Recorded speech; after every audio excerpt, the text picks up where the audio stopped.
All right, welcome back. This is Alissa Katie with the Greater Hewitt Chamber. We have a special guest returning, Brian Black with Brian Black Coaching. If you tuned in last week, we started off with an overview of some soft skills and what those employers are looking for, and also we studied generations a tad.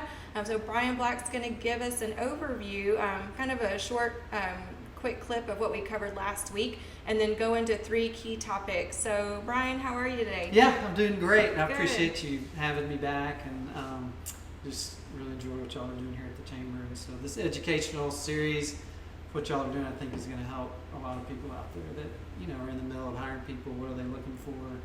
And just help them understand generations and how things are just changing in general. So anyway, so I appreciate you having me back. But last week, we kind of talked about several different things that have to do with leadership, with communication, with different things that we need as employers to teach employees. And so what I want to do is talk about kind of the 3 key trends that I see. Okay. As far as generations grow, and I'll cover a little bit more about the generational, ages and all those sorts of things. But really, kind of just cover the 3 key trends that research is talking about and what's up and coming. And I've got a special guest that y'all are going to meet today, so hopefully y'all will enjoy that. What a better way to talk about generations other than Just see it firsthand. have somebody here, right? Yeah, right, absolutely. So, So what are we talking about first? So the first trend that we're going to talk about is parenting. It's the generations that have changed, that have gone from the baby boomers to millennials, and now to what we're calling Gen Z, which is 2000 to 2019. That's who we're dealing with. And I kind of referred to it last week about iGen, where everything's about Instagram, iPad, iPhone, in themselves. You can go back and even go to iPod. Things that everything is around I. So this generation of Gen Z, they've grown up literally with devices in their hands. Your mom. Yes. I know. It's every 5 seconds, Mom, can I have your iPhone? Can I play on your iPad? Exactly. Absolutely. Exactly. So I think everybody has a story, and I want to share a little bit with y'all what my story is about as we go into kind of the first key trend of parenting. Then we'll cover, after the parenting, we'll cover also the economic aspect of things and technology as well. So, but with the parenting, I want to invite up Kaden, who is my 16-year-old son. I have 3 kids. I have Braden. He is 18. He's going to be a freshman at Baylor. And I have Kaden, who's 16. He's going to be a junior at Lorena. And then I also have Aubrey, who is going into the 7th grade, or 6th grade, sorry. And so, anyway, Kaden, why don't you come up? I want y'all to all meet Kaden. This is Kaden, and he is my special needs kiddo. Kaden was born with Prader-Willi syndrome when he was born, and you can look that up. I'll let y'all Google it, but it's Prader-Willi syndrome. And he is a special little dude. He has overcome a lot of obstacles and a lot of things that nobody thought he'd be able to do. And so it's special, as a dad, to be able to look back at all the hard work that we've put into him, and that he's been able to accomplish, to overcome some of the challenges. But as we start talking about parenting, Caden's a Gen Z, okay? He was born in 2003. Can you tell him when your birthday was? 2/19/03. 2/19/03. So he knows when he was born. So with Gen Z starting in 2000, he's a Gen Z kiddo, and parenting being one of the 3 key trends with Gen Z kids and how things are changing. If as parents we don't say certain things to our kids to encourage them and to build them up, the technology is going to define who they are for themselves. And so I have a little something that I've had to do with Kaden as he's been growing up to help him have an identity in himself verbally from someone versus just everything he hears on technology, everything he hears out there about him, possibly as he has special needs, that he believes in himself as a kiddo, and he's confident in who he is. And we don't let the generations ahead of Kaden define who he is. So Kaden, we're going to talk about the one thing that we always talk about, and that is that you're a good kid Regardless of what anybody says. Regardless of what anybody says. Can you say that again? Regardless of what everybody says. Regardless of what anybody says. And the unique thing about that I've done with him so that he can remember that is that Kaden has a comprehension and learning disability issue with his syndrome.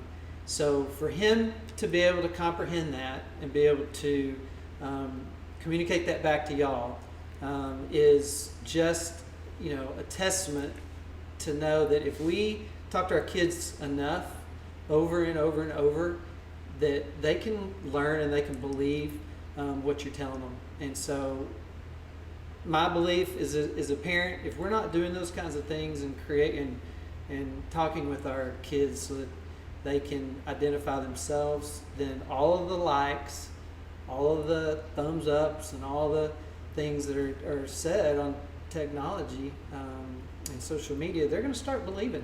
And Kaden wouldn't think, I'm a good kid regardless of what anybody says. But if Kaden ever gets in a situation where somebody doesn't talk positive about him, that is one thing that he knows that his dad has talked to him about, right? And that you're going to be a good kid. What? Regardless of what anybody says. Good. Love you, Kaden. Good job. Okay, so that's Kaden. So with the parenting part, I think you got that part in kind of going over into switching over into technology, like I talked about with Kaden, the social media, defining almost, who we are. I mean, we've got somebody like Kaden who verbally, he needs to know who he is. He needs to be able to verbalize that. That needs to be his profile. If not, he's going to have Facebook profiles, Instagram profiles, all kinds of different profiles, and that's going to define who he is. So technology is the second largest trend. And Megan, I want to invite you up here. Megan helped me last time, so here's Megan. But I wanted to ask you a few questions. Okay. You kind of got Kaden from Gen Z, and I hate to identify you As a millennial. but I'll my take it. my belief is that there's a lot of millennials out there that are very knowledgeable because they want to be their own bosses. They want to be entrepreneurs, but at the same time, the word entitlement comes up a lot of times because y'all want it now, right? Y'all think y'all are important. Why? Because mom and dad said, we want it to be better than What I had. when we had and what I had. So it's really trying to take care of you. But as generations change, technology changes.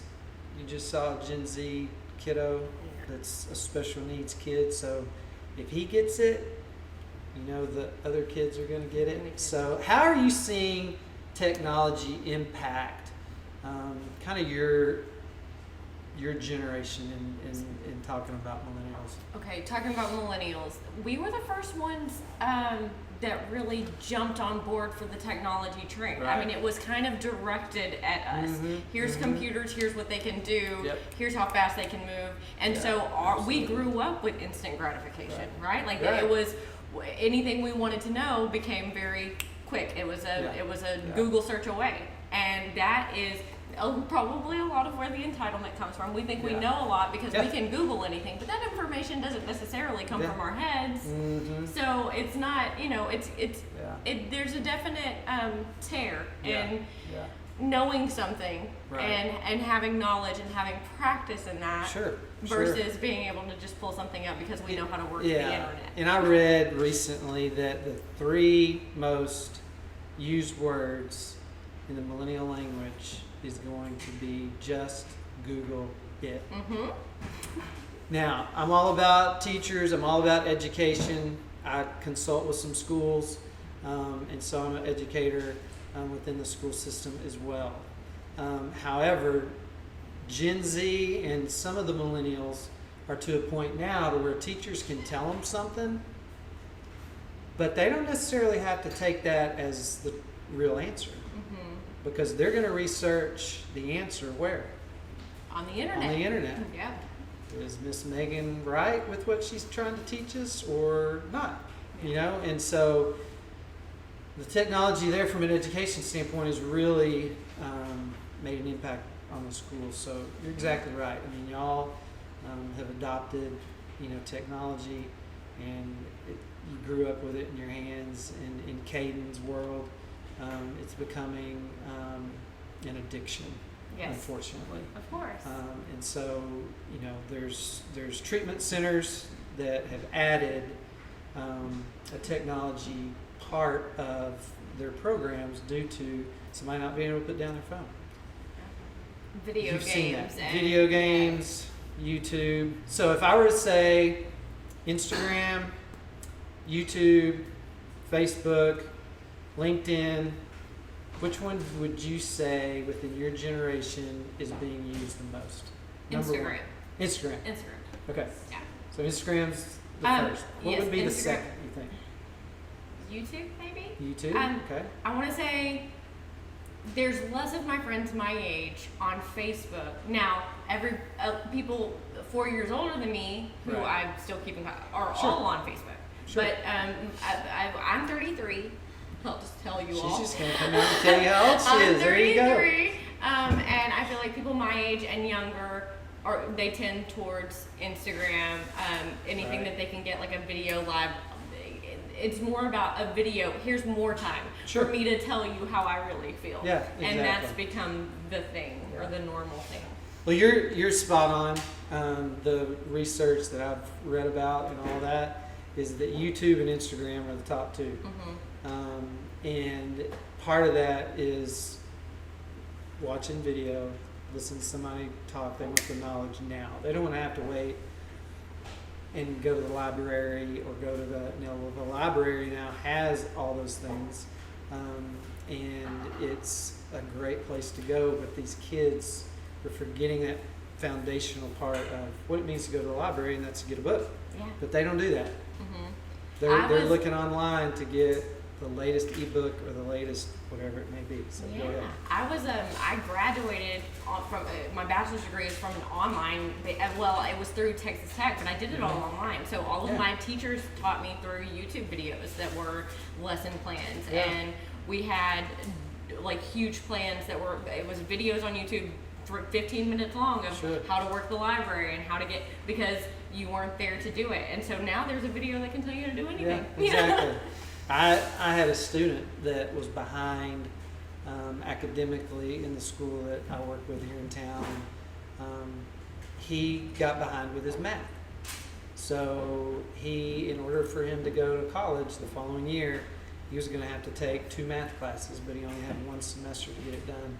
So over the summer, he had to teach himself by YouTube how to do Calculus 1. Those I mean, are that's how he impressive learned. skills. And so not only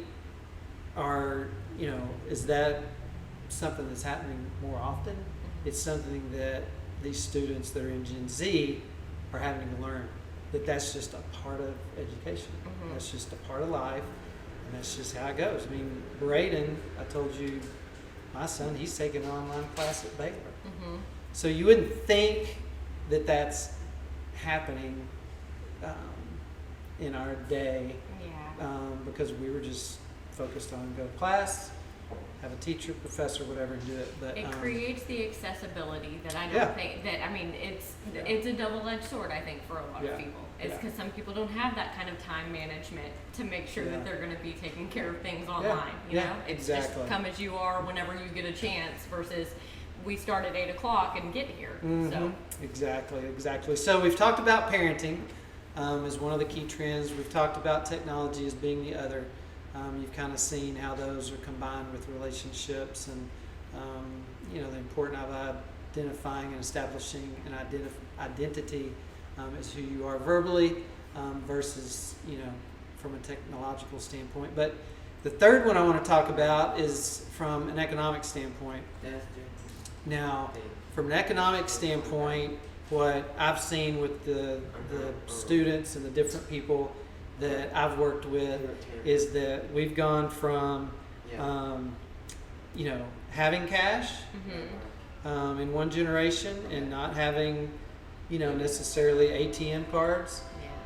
We've gone from ATM cards to having multiple credit cards. And that's the only way we, just part in our train. Yeah, they're it's going to trained. keep on going. We're going to roll right through it. So it's fine. So, everything's credit. We've gotten to now where it's that way and where a lot of people don't, carry cash anymore.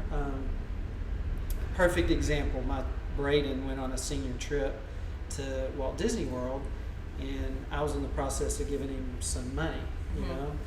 And so I was trying to think about the best way to send him to Walt Disney World with money.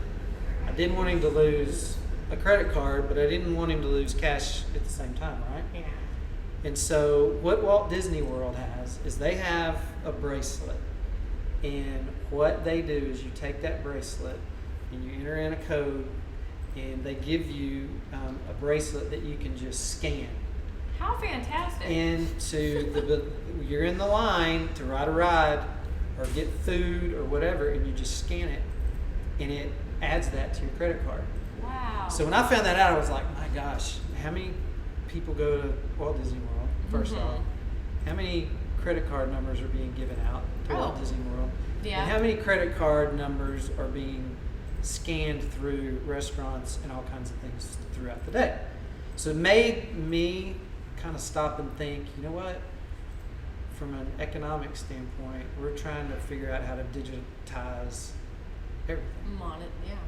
Monetary value. Right. How do you make it?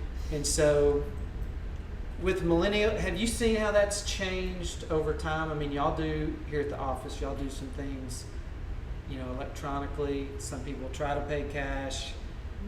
What do you see definitely happening? have your divide in the ages, Right. where most people a little bit older will prefer to pay cash and Sure. they want a cash receipt, and then most people like middle-aged, or they've already gone to that debit card or that credit card, and that's what they're paying for. They're paying with. Nobody's calling to pay with like Apple Pay or anything yet. So we've gotten very lucky in not having to worry about that. But now we can take our iPad with us, and everywhere we go, just swipe a card that way. Yeah. And I mean, it's easy. super easy. Yeah. It's super easy, and that's just we're having to learn that in businesses. And even today, we heard someone speak earlier at one of our meetings about the safety of hacking and Anything floating around in that cloud. Right, exactly. And so,